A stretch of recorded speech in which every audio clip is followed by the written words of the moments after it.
Hello and welcome to Nat Chat. I'm Mirella Rich. Our guest today is Janette Murray-Wakelin, who got rid of cancer. She was given 6 months to live with breast cancer, and in those 6 months she became a low-fat raw vegan and got rid of the cancer completely. Then she went to run around Australia with her husband. They did a marathon a day for 366 days.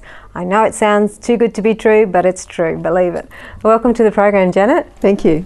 It does sound to people like a fairy tale, really, like a fairy tale life. But it's true, isn't it? Yes, absolutely. Yeah. And you've got the film coming out to prove it. Yes, that's right. Yes, we do. We're very excited about that. And this film's going into the Cannes Film Festival that's covered your run around Australia. Yes. We've had our short film accepted for the Cannes Film Festival, which is happening in about 2 weeks' time. Yeah. So we'll be flying out next week with the short film, and that's to promote the feature film, which should be finished towards the end of the year. Wow. And that'll be premiering worldwide. And so where can we see the feature film? Well, we're hoping it'll be around, it's just gone into post-production stage, which means that all the filming is finished. Yeah. And we've just finished doing that, literally, we're out in the outback just in the last few weeks doing that. And now it goes into post-production and editing, and that usually takes 2 or 3 months to get done. In the meantime, we'll get distribution secured while we're in Cannes Film Festival. And so hopefully, by around September, October, we should be premiering the film. Wow, and it'll be showing at like Hoyt cinemas or local cinemas, or will it be, how will we all find out about it? We'll come back on the show as well. Yes, absolutely, when we get back. The plan is to get it into mainstream cinemas, yes, worldwide. Yeah. So when we secure distribution, it will be from various different countries around the world, and they distribute within their countries. We will premiere it in different film festivals around the world as well, and of course we'll be doing an Australian premiere. So. It's going to be magnificent, and I'm sure so many people will really genuinely want to see this, because this isn't religion, this isn't politics, this is health and life. Everybody can relate to that. Yes. It's universal. We all want our health to live, That's right. Well, the reason why we did the run in the first place was to show by example what's possible living a conscious lifestyle. And that includes the food that we eat and the exercise that we do and the care that we take with our choices, being conscious about those and doing, living with kindness and compassion, and how the impact of that can make such a huge difference to everything, all the problems we have in the world. And that's the solution.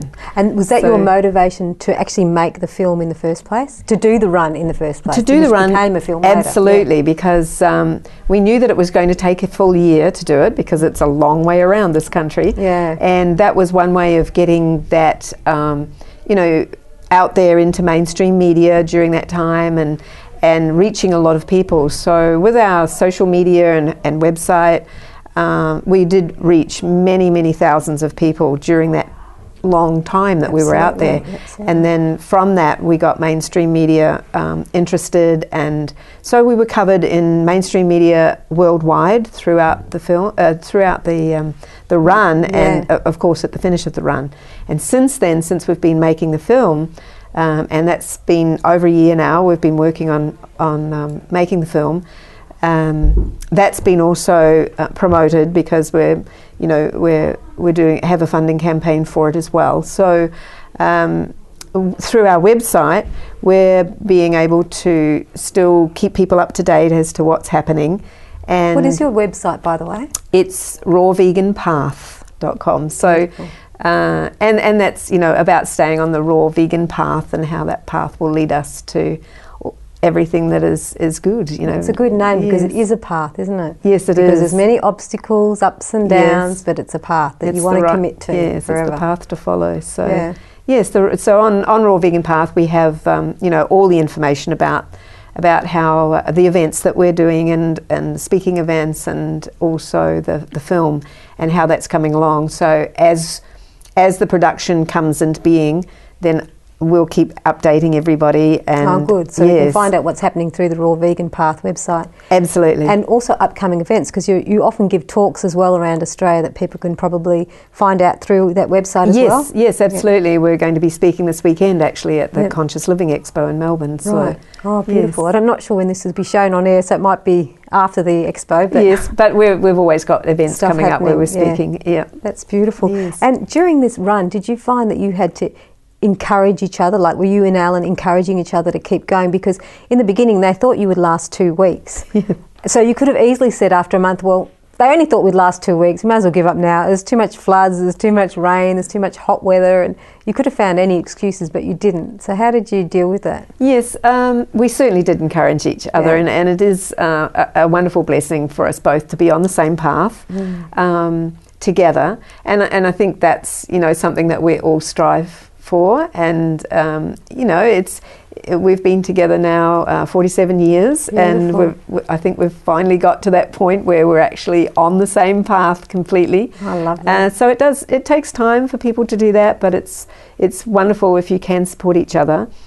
And so, yes, when we were on the run itself, definitely there were times when, you know, perhaps I wasn't doing so well that day, and Alan would be there to, you know, help me along with, you know, maybe he'd think of something to talk about, or he'd sing, which was, you know, usually quite funny. So, you know, take my mind off what might be happening, because we did have some challenges along the way. Yeah, well, you got bitten by a snake, a brown snake. Yes, I did. That's quite a huge challenge to keep running. Yes, it was. Well, yes, I mean, you know, the thing to do when you get bitten by a snake is to stay as still as possible. And since that wasn't an option for me at the time, because we hadn't finished the run that day, you know, I just felt that I had to keep going, and we would trust that things would be okay. Right. And they were.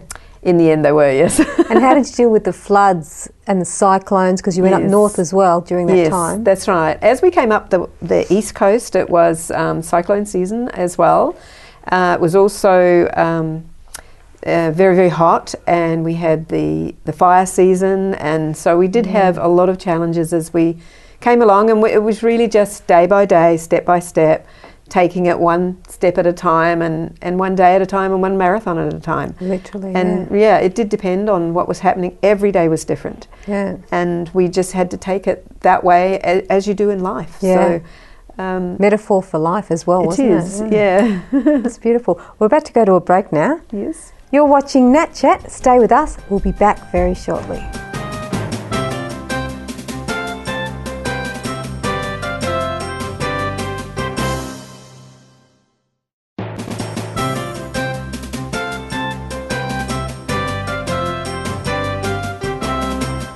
Hello and welcome back to Nat Chat. I'm Mirella Rich. If you've just joined us, we're here with Janette Murray-Wakelin, who got rid of cancer in 6 months when she was given 6 months to live with breast cancer on a low-fat, raw vegan diet. And she went on to run around Australia doing a marathon a day with her husband Alan, all around Australia in 366 days on a low-fat, raw vegan diet. So welcome back to the program, Janet. This is really such a wonderful story. And you know, we all know Australia. We have fires, floods, cyclones, and in the outback there's a lot of that. And we were talking about that before the break. How did you overcome all these obstacles in a little bit more detail? Let's go through it a bit. Well, you know, as things happened, then we just kind of encouraged each other, took precaution and, you know, safety measures if we had to. With the fires, for instance, we had to keep a really vigil lookout for where they were and the direction that we were going and whether or not we were going to be, you know, in the way, or the fires would be in our way, and make necessary detours if we had to, that sort of thing. At one stage we were heading right for where there was quite a serious fire. It was coming up into Canberra, and the day before we got to the point where the fire front was, we looked at the options of doing a detour, and it would have meant that we would have been doing almost 300 kilometres extra to do that, and we just went like, please don't, you know, we just sort of put it out there. Please make this happen, make it work for us. And so we were able to get through, yes, a little bit of prayer goes a long way. and we were able to go through, but it was quite, it's hard to say how we felt, but we were running through where there were still flames and smoke and so on along the side of the road, where it had been, you know, it was under control, but we were still running, you know, through where the fire was and past places where people's houses had been burnt. So it was very sobering. Yeah. And just, you know, realising how blessed we were that we were still able to get through. And the whole time you were running on the road or on the footpath? What are you running on? There's no footpath out there. Yes, on the road most of the time, because there's very little edge to the road. Obviously when the traffic comes along, we get off. We run into the traffic for the majority of the time, so that we can see them and they can see us, and we're you know, able to see what was happening. Especially once we got up into the Northern Territory, in places in the north where there's a lot of road trains, because sometimes we had these big trucks going past that, you know, there's 80 wheels going past you about a foot from your shoulder. That's dangerous. Having to be very, very careful, but the drivers were very, very good too. They were well aware. We let them all know what we were doing out there and why, and they were very, you know, aware of what was happening. But also then once we got through the fires, we got into the cyclone, and we had a big cyclone that we were pretty much in for about 3 weeks. The part of the cyclone and the end of the cyclone, which of course is very torrential rain, high winds and flooding. So we were running through, you know, foot deep water, and we were completely soaked for 3 weeks solid. Wow. So, and the cars, they were managing to drive through the floods as well? Some were in some places and some not. There were times when we had to run extra kilometres to make sure that we got across rivers on the one day before, like we were told that the rivers would be up during the night. So that would have stopped us. So we had to keep going. So sometimes we were going, you know, up to 48 and 50k to get through that day. So how did you know where the floods were ahead of you? Were you listening to the news? Were you going to police stations and asking? Yeah, and we were in touch. We had a phone with us, and we were in touch with the authorities about what was happening there as well. Also with the police and the road traffic people, and so that they were well aware that we were there. And you had a lot of sponsorship for this as well, and you chose different people to do this sort of advertising on your bus. What were those people, and what was it all about? Well, we realised that we couldn't do this on our own financially, and we thought it was a great opportunity for groups and people to support us in a way through sponsorship. So we looked for people with integrity, because and groups that you know have integrity behind them, and because that's what the message is about, really. Yeah. So we wanted to get people who, well, the major things that we needed for the run, which were our shoes and our and food and the devices that we were using, the watch and so on that we were using to collect the data of what we were doing. All of those we managed to get sponsored. And with the food, it was interesting, because we actually went to a large corporation who, you know, are Australia-wide, that we would be able to get food from. And we told them what we were doing, and we said that this is a way of bringing a message, and, you know, perhaps you looking more into having more organic, more fruits and vegetables in your store, so that people... because our message is for people to eat more fruits and vegetables, so, you know, get it into the store. So it was helpful for them too to be sponsors for us. Beautiful. And so, yeah, we looked for people that were willing to do that. And you also had you had some advertising, like who were you doing the run for? You were doing it like for yes, there were Paralympics and for the animal welfare and all the... Yes. Well, we had 4 charities, and again we look for charities that are actually active in what they're doing, not just raising money for research, but they're actually active in helping in some way. And so there was the Paralympic Committee, the Gawler Foundation, and Animals Australia, and Kids Undercover. So we were sort of covering those 4 bases, which helping people in need as well as children and animals. Gosh, and so you were already aware of all of those groups beforehand? Yes, and we approached them, and they were very, very happy to have us bringing awareness for the groups and some fundraising as well. Yeah, I mean, there's so much to talk about as well. Like, you know, we don't need to kill animals to eat. You know, we don't need to. No, I think we've proved that. Their lives, exactly. You know, there's so much to talk about, but we have to go to a break now, so we'll talk about it when we get back from the break. You're watching Nat Chat. Stay with us. We'll be back with more very shortly.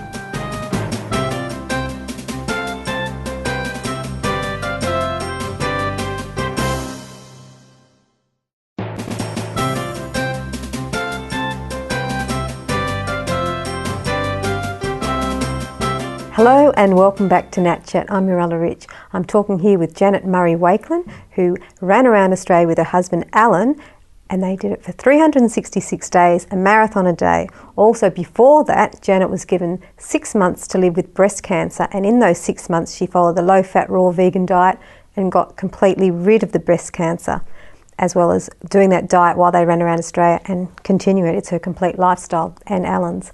Welcome back to the program. Thank you. Now let's talk about the name of the film before we forget to say that, the actual name of the film that you've just come back now from making the documentary and finishing it. What is the name? The name of the documentary is Raw, the Documentary. Raw, the Documentary. So, yes. Yeah. So it will go into cinemas as Raw, R-A-W, the Documentary. And that's to, you know, so that people know it is a documentary rather than a movie with actors, although we did our best to act really well. Yeah. Well, you're going to be with all the actors and actresses on the Cannes Film Festival on the red carpet and everything. Yes, that's right. What are you going to be wearing? I have no idea. Probably our running shoes. It'll be the first time someone's walked the red carpet in running shoes. They'll be coming up saying, "Who are you dressed by?" And you'll be going, "Oh, look at these. I love those running shoes." Yes. They're the most unique running shoes. What are your goals now for the future? Because of your age, let's talk about your age and your goals for the future. Yes, well, as we're getting older in years, we feel we're getting younger. Yeah. So we're able to still continue to do all sorts of things, and we have a great plan for this year. After we've been at the Cannes Film Festival, Alan and I are going to walk the Camino, which is the Pilgrim Way. So people may have heard it's the Route Saint-Jacques, which is following the route that Saint-Jacques took from the one that we will do will be from Paris in France down through France to the Pyrenees into Spain and across Spain to Santiago de Compostela. And that's where, you know, all the pilgrim trails finish at Santiago. And it will be 2,015 kilometres. Wow. For the year. Gee. And it will take us approximately 2.5 months, and we'll be averaging about 26 or so kilometres a day. We'll be walking, and we'll have backpacks, so no support crew this time. Just completely on our own and doing it. And Alan will be turning 70 towards the end of the walk. So and I'll be 66. That's so magnificent. So we're just, you know, showing that even though you can have a change of pace, you can still continue to be active and you know, thinking and acting more consciously even at an older age. You can still be young and in good health. That's right, because sometimes you speak to other people and they say they're in their 60s and getting onto the 70s, and they say, "Oh, well, don't listen to us. We've got all these aches and pains, and you know you don't want to have them." And it's normal. They say it's normal to be like that. No, I think I believe that it's normal not to be in pain and not to be sick and spend the last 40 years of your life dying. Living it is really the ultimate aim of most people, and I think that's where, you know, we're definitely achieving that. So so that's what our plan is for this year. We'll be doing that, and once we've finished, we'll be coming back and then going on tour with the film, which will be ready by then. So that's amazing. I really pray that God blesses you and Alan, and that it keeps you always safe, always healthy, because you're such a light to the world, really. You really are, and I think it's we need you. We need you so much. Thank you very much. What's your hope for the future of society as you see it today?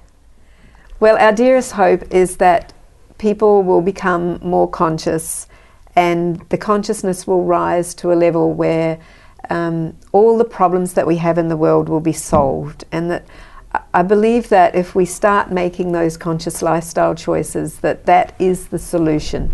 More people that think more consciously, the solution will come. There will be less crime, there will eventually be no crime, and there'll be no negativity in the world. So our hope is that, you know, a positive, healthy, happy world full of love for each other and for all animals and all living beings, and a sustainable future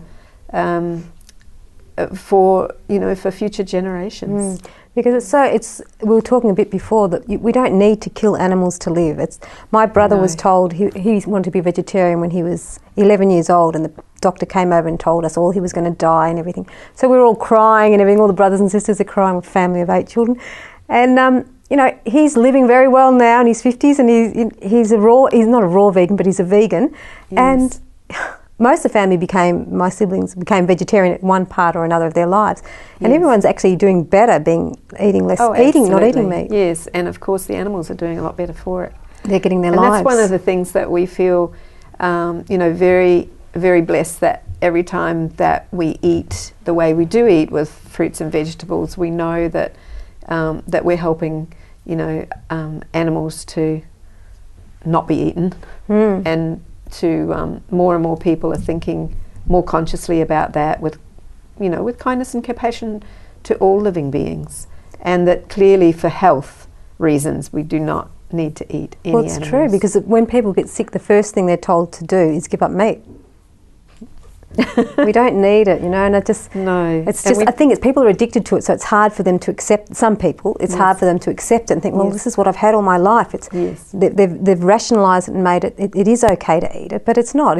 It's an angry thing to do, to kill an animal. It's a violent thing, so it creates violence in the body, I think. That's right. There is such a negative impact on us, by eating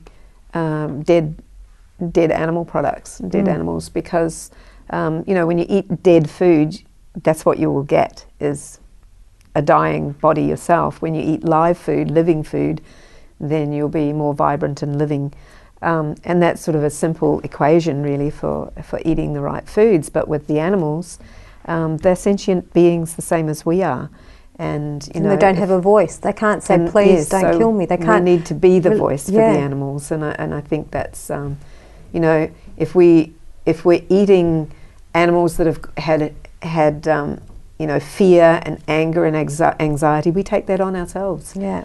And so it'd be good to keep that on a more positive note. Exactly. Yeah. Love the animals. Love each other. Thank you so much for coming on the program.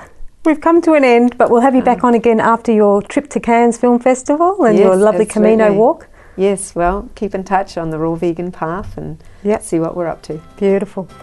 You've been watching Nat Chat. I'm Mirella Rich, and our guest was Janette Murray-Wakelin. See you again soon.